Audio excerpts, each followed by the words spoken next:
welcome to finally a proper new episode of the Knitting Hobbit podcast. Pino always gets a little bit confused when I just start talking when there's nobody else here. She'll think I'm talking to her. It's also when I'm on the phone and things like that. It's really cute. It has been a while. Last week I uploaded a Everything I Knit in 2025 video, which was really fun to make, and I really want to get back into things. I'm not going to get myself like a tight schedule or anything like every other week or something, because that's just not going to work.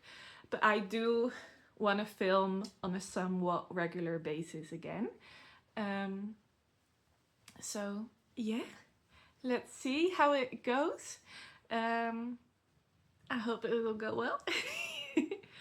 Today I am wearing my modified heirloom, how do you pronounce it? Heirloom quilt? Cardigan by Catherine Seberg, if I remember correctly, that is her name.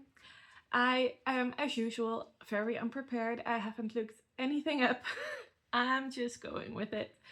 So yeah, but that is what I'm wearing. The yarn is from a website called Etna. I think they're in Sweden. It is just called Merino. I think the brand is Svarta Faret, but I might be mispronouncing that completely.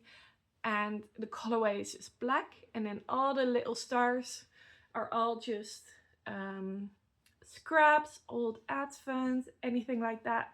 That was in my stash. It is sock yarn that I held double. So you have some really fun variegated hand dyed, some solids, a little bit of everything. And the rough color palette I went with is just the color palette of my life, really. Black, and combine that with pink, purple, and yellow. Warm yellows are my favorite, like the more orange leaning or just straight up orange, but like the yellow orange vague side I absolutely love. As you can see by my big granny blanket. I don't know if I've ever shared this one on a podcast. It has been forever and I haven't watched back any of my episodes. But I figured any finished object would have been in the 2025 Everything I Knit video. But I haven't shared this. This is just a granny scrappy blanket that I started. Granny stitch is about the only crochet stitch I can confidently do. I just started a granny and I just kept going, and every once in a while when I feel like it, I'll still add a row because it's not like full blanket size yet, but it definitely does a really good job at cheering up my couch, and it really fits in here with the yellow wall and it looks really fun. So that is that. If you were wondering it, no pattern, just your regular old granny square, and just don't stop, just keep going. Every row, grab a new color. I held things double for roughly a DK weight. Some are a little bit thicker, some are a little bit thinner. But I'm doing it with a 5mm hook and just doing everything with that, and it's working out fine. So that is that, and that is what I'm wearing. So yeah, I don't have any finished objects yet because everything that I have finished is in the previous video. But I do have one honorary mention because last week I released my very first knitting pattern.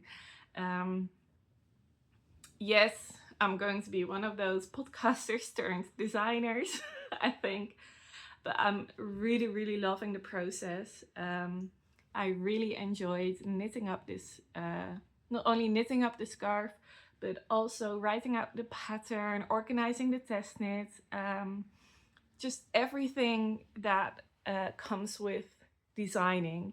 I really enjoyed it and really loved it.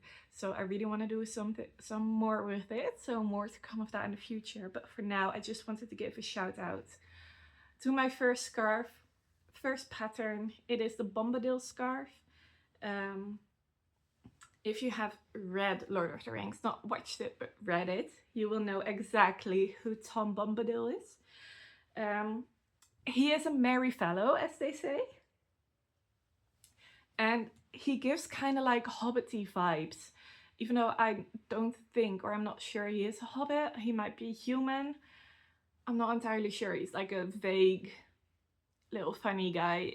I don't know, in the books, and he sings a lot. And when listening to the audiobooks that are voiced by Andy Serkis, it's a lot of fun because he sings all the little songs that Tom Bombadil sings.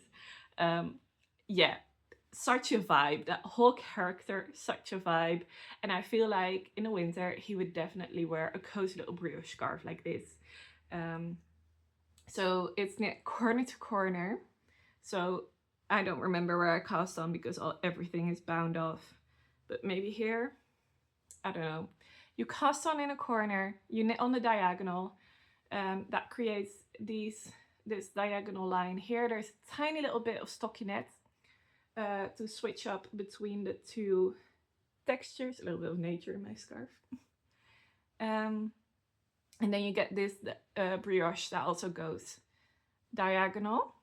And then at the end, you again do a tiny little bit of stockinette, which is the only purling, and then honeycomb brioche again. And I love that stitch so much. The first time I knit it was in the Favo sweater by Fiber Tales. And I've never really seen it in many other patterns at all. And I thought that was a shame because it is such a gorgeous stitch that is pretty fun and easy to knit once you get it. And you want to cuddle. And yeah, once you've got the hang of it, just like regular brioche, when you first have a go, you need to get the hang of it, and then it's really, really easy. You're being adorable. Yeah. Maybe I could point you down a little. Oh, that's too much. Oh, well, we'll just go with this. You can see her a little bit. Adorable little kitty. Yeah. I completely lost my train of thought. Oh yeah, when you knit regular brioche for the first time, it is of course you need to get the hang of it. But once you do, it is a really nice flow that I think you get into. It's a really lovely stitch to knit, and it's the same with honeycomb brioche. So there's only one row that you knit like brioche, and then the other row you just knit and you slip the yarn over, so you do nothing with them. You just slip them over to the needle, ignore their existence basically, act as if they're not there. You just knit the stitches that are on there. And then, yeah, that's the two rows that you keep repeating, but they're always offset, so the honeycombs are staggered, if that's the right word. Yeah, really fun, really easy once you get the hang of it. And because I loved it so much, I wanted to knit a sweater in it, but I couldn't find really any sweater patterns in it. So then I decided to be brave and to calculate my own first sweater pattern. Having to do the maths has been the biggest thing that has kept me from designing. But I realized for work, anything that I have to do with maths, I've created an Excel for. And I realized if I can do that for work, I can also do that for my knitting. So yeah, I've made a huge Excel sheet where I can enter my gauge, and then it poops out all the numbers that I need. I've got all the formulas in there, because the thing is, I can do logic thinking, and I can do problem solving and puzzling, and I can do basic formulas. What I can't do is just calculate them, get the right answer. My brain just doesn't want to do it. So I just got Excel to do it. And it's really easy, because when a number looks off, I just mess around with the formulas. And like, you immediately see it change. There is no calculations that need to be done for me. So there can be no like big calculation mistakes that I would probably otherwise have, because I'm just bad at maths. I get the logic and then that's it. I can struggle with 2 + 2 sometimes. So yeah, and then I cast on, and I have to stop petting you now for a bit. Ta-da! I have both sleeves finished, and oh, I could not be happier with this. So the vision was oversized, V-neck, straight sleeves, just like this cardigan, straight sleeves, and then honeycomb brioche everywhere, just all over. I want that stitch everywhere because it's so cozy, so cuddly, it's so squishy. Like, imagine regular brioche, but I feel like it's even squishier. So here it is. I've done a double folded V-neck collar in half twisted ribs. Only the knit stitches are twisted. And then everything is honeycomb brioche. And here is the back. So it's a sloped drop shoulder. And I've tried it on for sleeve length a couple times, and it fits so comfortable and exactly how I wanted. So I'm really, really happy with this. And now that I realized I can knit or calculate a sweater, it's like a little drawer in my brain has opened and all these design ideas are coming out of it. So I'm finishing this sweater, but next up is a little design that I haven't started yet, but it's all in my brain and I've done most of the calculations. I just need to get the yarn to double check my gauge, and then I can finish off the calculations and get going. What I've done for this one and what I really enjoy as a process is knit a swatch, do all the calculations, then I write a rough pattern for myself. And as I knit, I already edit that pattern. And yeah, so I kind of already test knit it, sort of.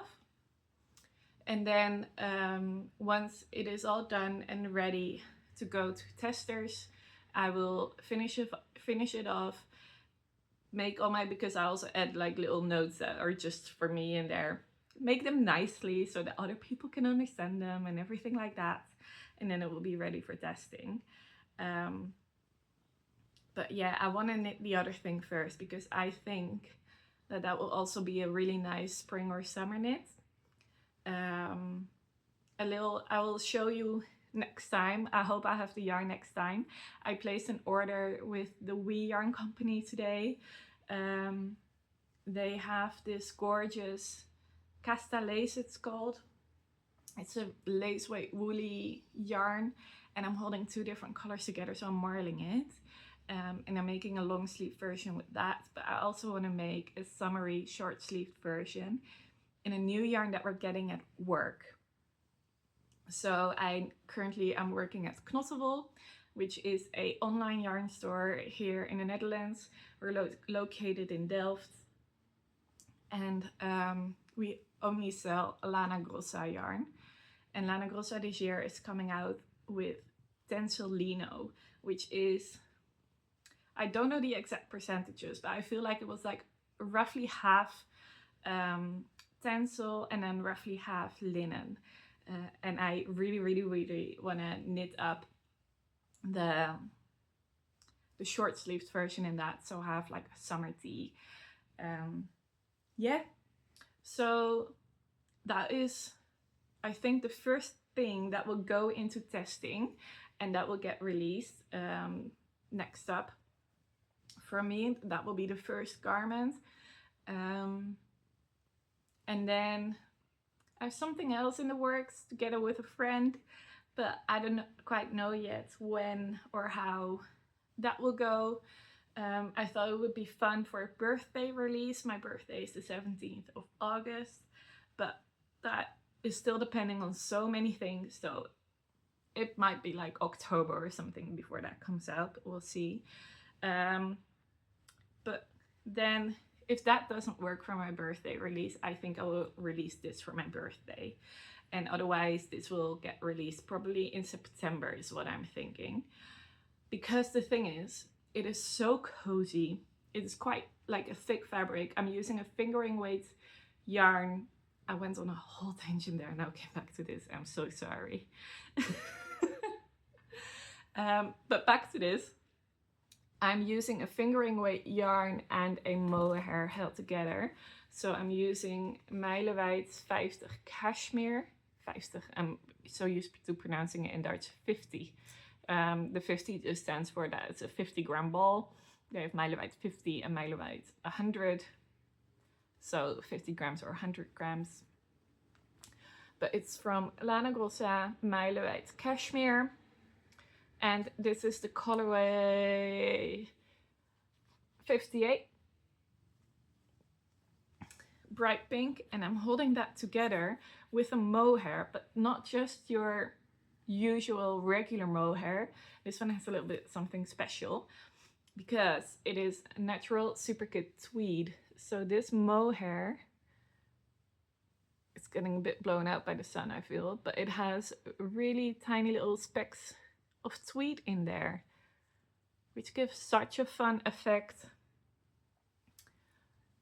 It's really subtle, but you have just some little like fun bits in there. And it depends on the color that you get in a natural super good tweed with what color the tweeds are that are in there. But honestly, I can recommend this combination to anyone, or especially just this sock yarn. I think this is one of the softest sock yarns I've ever felt, and I have felt some nice merinos. It only has like 5% cashmere. It is 70% wool, 25 polyamide, which is like nylon, and then 5% cashmere. But it just needs that little bit apparently because it is so soft. It is insane. Yeah, and then together, really fun, really cozy. So yeah, I was thinking this for a fall release, but also because I want to knit up another sample. Because, yeah, it is super cozy. So I also want the round neck version that keeps my chest nice and warm. And then also maybe a little bit more of a practical version. So I will knit it with, this one has a lot of positive ease, so it's slightly oversized. I was thinking a little bit less positive ease, still like a good amount for a sweater, but just a little bit less. And then make it a tapered sleeve, just so it fits really well into jackets and everything. And then people, when they want to knit it, they can really see the difference between the amounts of positive ease that you use in a body. And yeah, just to give some options that are quite simple to make, I think. But yeah, we'll make it a good pattern for a lot more people. I'm also doing my best to be size inclusive. What's the website called? I got measurements from, it's called like the Yarn Council or something. It was the first thing that popped up when I Googled it. And it has pretty much all the measurements that I think I need. But I've added one more because they started extra small. But I think I've also added extra small. Because with the amount of positive ease that I want for this one, the extra small was already in like 90 centimeters, and I think people also want like 85 centimeters chest circumference for small people. And it goes up to, including the positive ease, I think 175 centimeters. So thinking you will get like 10 to 20 centimeters of positive ease, depending on the fit you want, of course. So I think that is a pretty solid range when I compare it to other patterns. But I am very middle of the road. I am a small to medium clothing size person. So I'm very open to feedback, especially when the test comes out, because then I'll be able to, of course, give exact measurements. Yeah, I'm very open to feedback and open to improving the size range if that is needed at all. But I think it's a good solid base to start with, at least.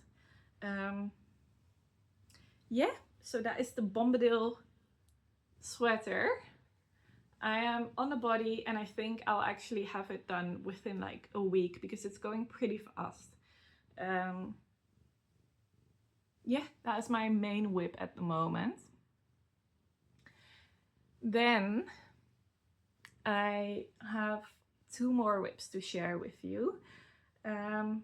One is a long-term WIP. It's you can see it in the corner over here. It is the Yell cardigan. Let me see if I can get it under Pino's butt. Yeah.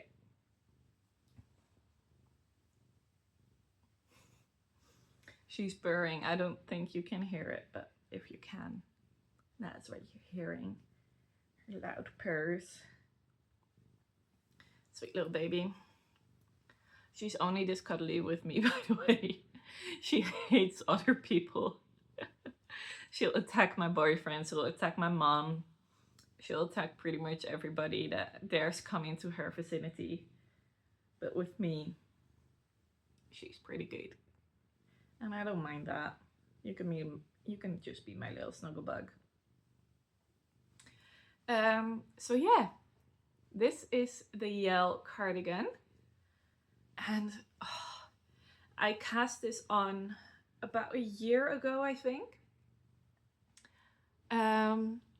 And I completely forgot about it. I have one of those IKEA Kallax things, and I just put it in a bin in there, forgot about it. And then last December I was working on finishing old WIPs, and I was digging through that bin and I found it, and I reminded myself of the amazing colors, not to toot my own horn, but amazing colors that I picked. Yeah, I love it so much. I think it's absolutely stunning. I am using Holzgarn Super Soft, and the main color for the body is not Super Soft. It is Tights, which is 70% lamb's wool and 30% silk. And if you have knit with Holz but you're like super soft, I want it just a little bit softer, Tights. I have knit other sweaters in this, and it is amazing. That 30% silk, it gives lovely little white flecks in it because it doesn't take the dye quite as well. But it's stunning. I love it. It already on the cone feels a lot softer than super soft. And yeah, with blocking it does the same thing. It blooms amazingly. So yeah, that's my main color. And then I have Rosebud for the rest of the main body. And then everything else, it's just a whole lot of super soft colors. I honestly don't know all the names. I'll try and find them and put them into Ravelry. But yeah, here it is in the sun. I think it's just a stunner. And then to have this on the sleeves as well, it's going to be gorgeous. But I'm knitting this on very tiny needles. I don't remember which ones. I think it's like 2.75. Yeah, 2.75 millimeters. So it is tiny, and it is a lot of stitches on there. Oh. And it is a lot of stitches on there. So this is just a long-term project. When I want to do a little bit of color work, I grab this. But yeah, someday it will be done. There's no rush. I'm not gonna rush this. I just want to enjoy the process of this knit. So yeah, that's the Yell cardigan by Marie Wallin. And I'm keeping the rest of the colors in this gorgeous bag. I've completely forgot her name. I followed her on Instagram for ages. I honestly don't know. I'll look up the name of the seller and I'll put it in the description box, because I honestly don't know, and I don't think there's a label on here. No. But yeah, just full of balls of different colors, Holst Super Soft. And it's got a little Highland cool, which I love. If you've been here for long, you might know that I used to live in Scotland. I was an au pair there, and then I moved to Glasgow to live and work there for another year. So I was there for 2 years in total. And Scotland will just always be a second home to me. And yeah, I love that country. I'm really happy to be living back in the Netherlands, but I'm definitely planning to travel back to Scotland, hopefully this year. And to do like a fun road trip and go to all the places I haven't been able to go to, like way up north, but also to show my boyfriend all the places that I love that are my favorites, because I have quite a lot. Yeah, when I lived there, I did a lot of road trips, and yeah, I just love that country. It is gorgeous and so nice. So that is that WIP. Then I only have one more to show you, which is living in my absolute favorite project bag ever. It is the best thing that has ever been designed, in my opinion. I got this from Undercover Otter, but it is a Sula bag, I believe. I think they're like from Australia or New Zealand, and I've had my eye on them for a while, but I'm not about to pay shipping and import from across the world. I can love something a lot, but that's just, no, too much. But then Undercover Otter, Aiden, they got them over here in the Netherlands. So I jumped right on it, and they had my colors. You can understand I couldn't say no to this. So I immediately bought one, and it just lives here on the couch. It has everything that I need. But first I will talk about the project. So this is another old WIP from last year. My goal is to get it finished this spring, because I think I will wear it a lot this spring. It is the Vio, it starts with a W, but I don't think I can pronounce it. So the Wioletta cardigan, or Wioletta cardigan. I have these really cute buttons that I found for it, and I just have the sleeves to go. I am knitting this out of something really, really gorgeous. I have 2 years ago, I believe, I helped Lianne, or the Old Dodo yarns, at the breidagen, and as payment for my help, I got to pick out some yarn, and I picked her Suri alpaca with silk on the colorway Funfetti. So it's a white base, and then it has all these fun colors in there. But to knit the cardigan, I wanted to hold it double. So at work, I got some Lana Grossa Seta Suri, which is also, this one is 69% Suri alpaca and 31% silk. So yeah, I'm holding these two together, but I got a lot more Funfetti. So if anyone has any fun ideas for Suri leftovers, I think I'll definitely have like 50 grams. I think one skein was 50 grams. I think I'll definitely have like a full skein left over, because I just have the sleeves to go. Yeah. If someone has an idea for that, or for what I should do, then please let me know. Because it's too gorgeous not to use. And I also think it's too gorgeous to just put in my leftover blanket. And it is so much that there should be a project somewhere out there that I can still make with it.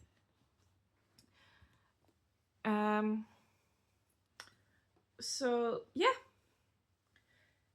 it has this adorable tiny little 1x1 stitch cables that I feel like make little butterflies or little fairies, and I think it's really cute. And then it has this scalloped edge bind off for the ribbing, or not bind off, you do like short rows and then bind off, and I think it is just adorable. It is so cute. And then for the body ribbing, you do something different. I forgot what you call this, but I've done this before. But you wrap the stitches, and it also makes a really cute detail. So yeah, I think this will be a really nice cardigan in spring, because it's pretty lightweight, but it's also really warm. Like just holding this, my hands are warming up really nicely. So yeah, but I think I want to have this done for spring because I think it will just be nice with my spring outfits. So yeah, every once in a while I'll grab this and I knit a little bit more on the sleeve, and then should be done hopefully before spring. So back to talking about this bag. Yeah, the brand is called, oh, I'm so sorry. The brand is called Sula, and it has a whole ton of pockets. I have this little bag hanging on. I don't know where I got this, just some random website probably. That has all my like tiny little notions in there. It has try-it-on tubing. It has some stitch markers. It has some needle stoppers. Just a little bit of everything that is just too small to put in a pocket here. Is on there. I'll just put it there so it's not dangling.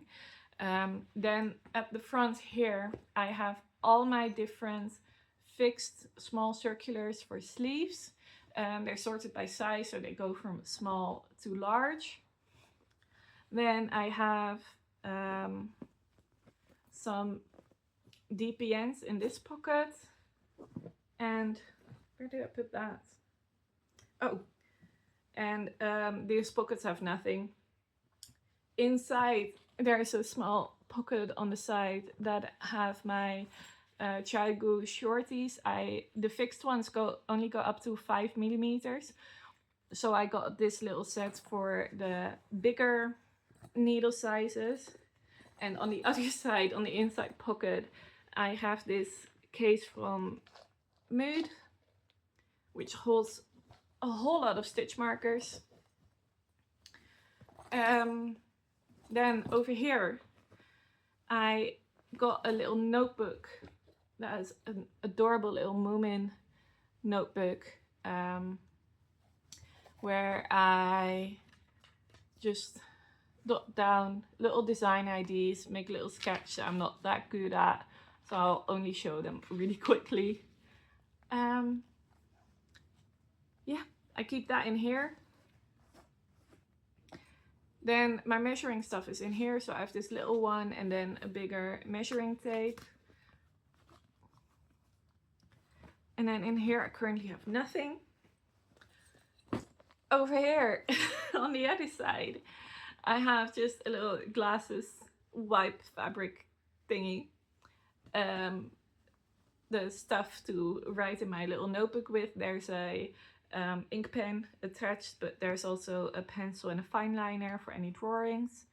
Then I have just some random crochet hooks here, but also the 5 millimeter one that I use for the blanket. And then there's a 4 millimeter and a 4.5. I don't know why, I must have needed them for some project and then just put them in here. For this cardigan where I knit intarsia, I used these little things, so they're also living in here. Then I have a little tube with needles, darning needles. Then on this side I have this little baggie that is full of some needle stoppers. This is from the Happy Kiwi. I'm not quite sure if she still runs her shop, but I always loved her stuff. Then I have another little case full of just these basic stitch markers. And then last but not least, I have scissors. And I put a needle stopper on there because the point is really, really sharp and it kept sticking into this fabric. So needle stopper, perfect solution. That just lives in here. And then inside, I forgot, but I also have my regular needle case that has all my Child-Goos in there. Yeah, so I have everything I would ever need for any knitting project in this bag, and I love it. It is the best. It just lives on this couch. I never have to get up and dig through a cupboard to find that one sleeve needle. Everything is just in here, and because it's so easy and reachable, I also put it back where it belongs. So when I'm done knitting a sleeve, I put it back, which before wasn't really happening. yeah. So I'm not sponsored, but I love this so much. And I think it's so brilliant. I think originally it was for like potters, but now they've broadened and they've like are going marketing it towards just any crafty person. And yeah, I think also for knitting, it is just amazing. It also has a flat bottom, so you can really fill it up with a lot of stuff. Yeah, and it just lives on the couch over here, and I love it. So if you're in the Netherlands, Undercover Otter has them. And if you're not in the Netherlands or in the EU, then I don't know, buy them from Sula themselves. Maybe some other stores have them. Probably do. Absolutely love it. This one doesn't leave the house because I am a little bit afraid of, like, for example, sleeve needles falling out. So if I do take a project out of the house, I just grab like a tote bag or a regular project bag. But otherwise, this is absolutely perfect. I love it a lot. So yeah, I think that is everything that I wanted to talk about. Working on some lovely projects, some new designs coming up, a lot of exciting things. And yeah, hopefully I'll be back to regular scheduled podcast. So yeah, I hope you enjoyed this episode, and I will see you hopefully soon. Maybe I'll try to aim for once a month. That seems doable, but also enough time between to really get something done on my project.